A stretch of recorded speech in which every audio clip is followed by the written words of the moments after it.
오늘 말씀 누가복음 3장 21절부터의 말씀입니다.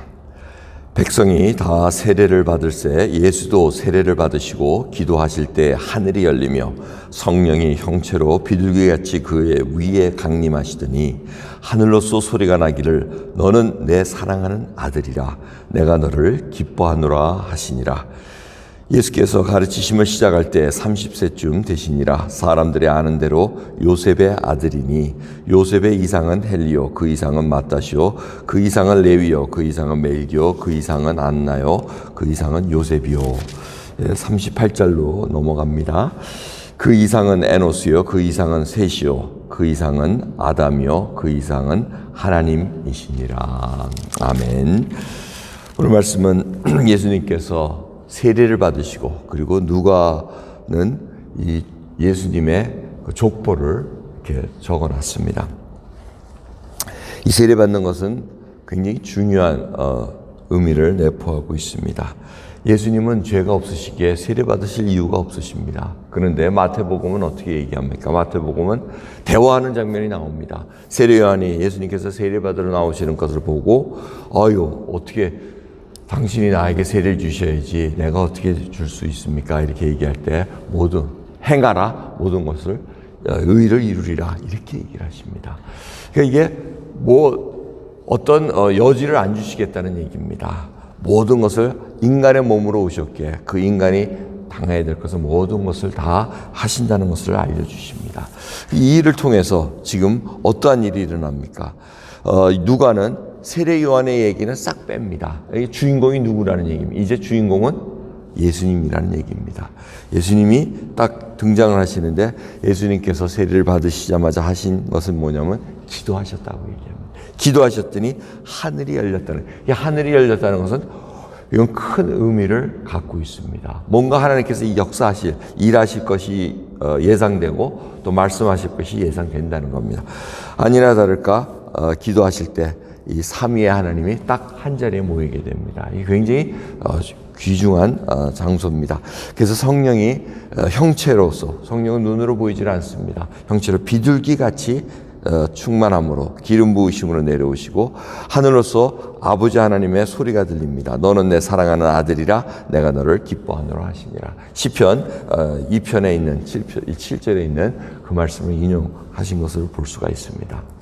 이와 같이 그걸 인용이 아니라 확인시켜 주신 말씀이라고 볼 수가 있습니다. 여기서 사랑하는 아들, 그러니까 독생자를 표현하고 있습니다. 사랑한다는 이 단어는 오직 하나 있는 그 딸이라든가 아들을 이렇게 의미를 하고 있습니다. 그래서 사랑하는 아들이라, 내 외아들을 사랑한다. 그러면 이분이 바로 메시아라는 것을 알려주고 있다는 것을 유대인들은 들으면 알 수 있다는 것입니다. 자, 이와 같이 놀라운 사건이 벌어진 후에 누가는 족보를 얘기합니다. 마태복음에 있는 족보와 누가복음에 있는 족보는 다르다는 거 여러분 아실 겁니다.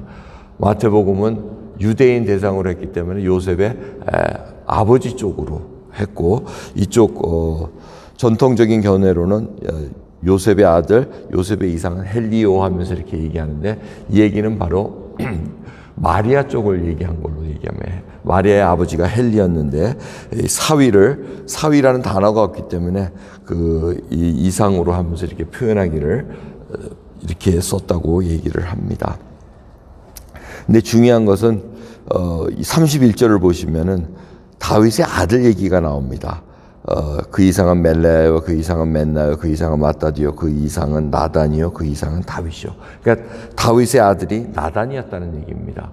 마태복음을 보면 솔로몬이 나오는데 솔로몬은 이 아버지 쪽에서 요셉의 아버지 쪽으로 쭉 올라온 것이고 그 다음에 이 마리아 아버지 쪽으로 쭉 오면 나단이가 나옵니다. 나단은 솔로몬의 형입니다. 이 세 번째 아들로 바세바가 난 세 번째 아들로 이렇게 기록이 되어 있습니다. 그러니까 이쪽에 이렇게 갈라지는 것을 표현합니다. 그리고 누가는 어디까지 올라갑니까? 이 아브라함에서 끝나는 게 아니고 마태복음은 아브라함으로부터 시작해서 나오는데 지금 이쪽은 아담, 그 다음에 하나님까지 갑니다. 결국 이건 뭘 얘기합니까? 온 인류를 구원하시겠다는 하나님의 계획을 이방인도 다 포함되어 있다는 것을 알려주시는 그 뜻을 알고 있습니다. 이 아담은 실패했다고 우리는 알고 있습니다. 왜? 하나님께서 정말 완벽하게 지으셨는데 그 하나님의 명령에 불순종하고 죄의 유혹에 빠져서 결국 실족한 자가 됩니다.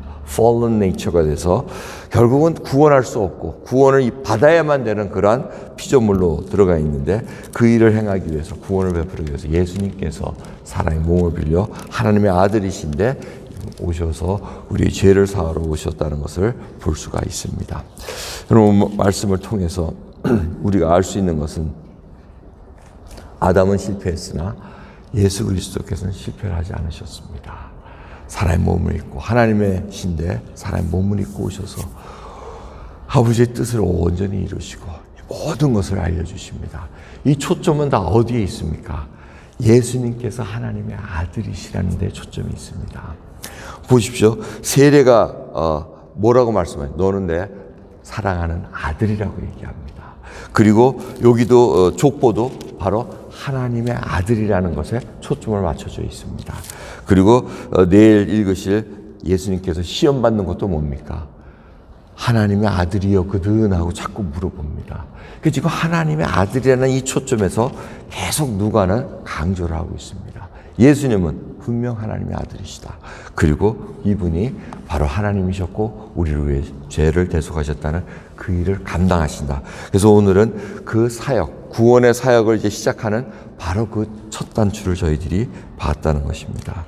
여러분, 하나님은 모든 인류를 구원기를 원해서 지금 이 일을 행하고 계십니다.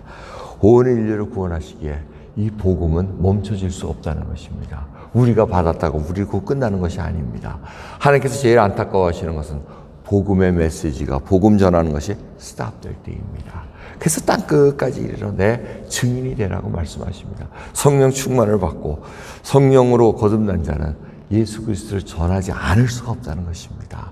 그게 막히는 순간 여러분 우리는 사명이 다 끝나버린 겁니다. 그렇게 끝까지 계속해서 예수 그리스도를 전해야 됩니다. 어제 말씀을 기억하시기 바랍니다. 이 헤롯 왕이 가장 악 중에 큰 악이 뭐였다고요?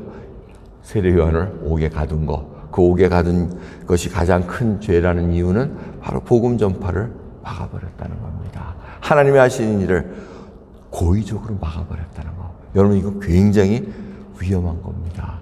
여러분이 은혜를 받고 그냥 가두지 마시기 바랍니다. 물도 가두면 어떻게 됩니까? 썩어버립니다. 자꾸 흘러보내야 됩니다. 자꾸 흘러보내면 채워지게 돼 있습니다.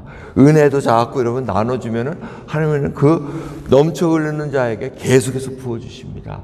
그 원리를 여러분들이 잊지 마시기 바랍니다. 자꾸 기도도 자꾸 축복 기도도 해주셔야지. 여러분 저주 기도 자꾸 하면은 그거 별 의미가 없습니다.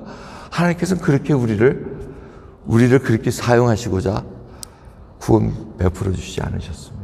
하나님의 의를 드러내고 하나님의 사랑을 펼치기 원해서 그 복음을 전파하기 위해 했다는 것 다시 한번 깊이 생각하시면서 오늘 정말 예수 그리스도가 하나님의 아들이시라는 것, 그 아들이 바로 우리를 친구 삼아 주셨다는 것, 우리의 목자 되신다는 것, 그리하여 우리가 가치가 있다는 것, 얼마나 그것이 뿌듯합니까? 창조주 하나님께서 나의 아버지시고 생명주 예수님께서 바로 나의 친구 되셨다는 이 놀라운 사실을 안 알리고 못 배기는 그런 열정 있는 귀한 하루 되기를 간절히 소원합니다. 기도하겠습니다. 하나님 감사합니다. 오늘도 귀한 하루 주셨습니다. 주님 저희들 그저 눈 뜨자마자 일상 삶에 그냥 들어가는 것이 아니라 정말 하나님과의 관계가 누구도 끊어질 수 끊어뜨릴 수 없는 그 관계 속으로 들어가기를 소원합니다. 주님 붙들어 주시옵소서. 주를 자랑할 수 있는 왕인 제사장으로 붙들어 주시고 하나님의 소유된 백성으로 세워 주옵소서. 감사드리며 우리 예수 그리스도의 이름으로 기도드리옵나이다. 아멘.